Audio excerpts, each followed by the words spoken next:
বক্তব্য বিকৃত করে অপপ্রচারের প্রতিবাদে সংবাদ সম্মেলন করেছেন চাঁদপুরের মতলব উত্তর উপজেলার ফরাজীকান্দি ইউনিয়ন যুবদলের সভাপতি মোহাম্মদ নাজমুল গাজী।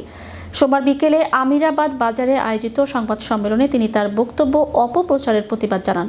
এ সময় নাজমুল গাজী বলেন, গত 20 ডিসেম্বর সাবেক প্রধানমন্ত্রী বেগম খালেদা জিয়ার সুস্থতা ও উসমান হাদির রুহের মাগফিরাত কামনায় আয়োজিত দোয়া অনুষ্ঠানে আমি ফ্যাসিস্ট কর্মীদের বিরুদ্ধে কথা বলেছি।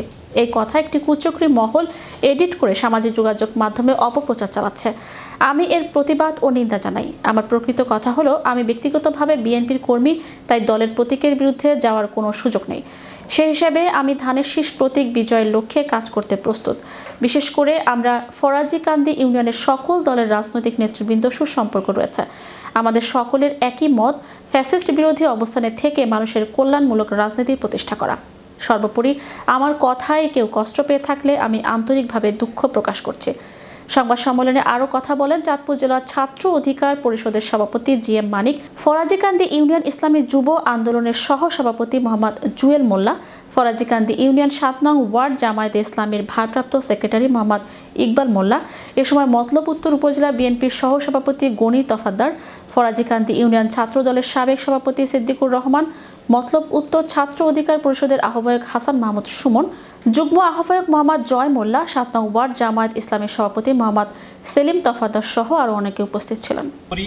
ধানের শীষের বাইরে আমার কোনো আওয়াজ নাই। মূল বক্তব্যটা ছিল এইটাই আর কি। এটারে আসলে একটু ঘুরে ফিরে কিছু মিডিয়াতে, সোশ্যাল মিডিয়াতে দেখতে পাচ্ছি যে ভুলভাবে উপস্থাপন করা হয়েছে।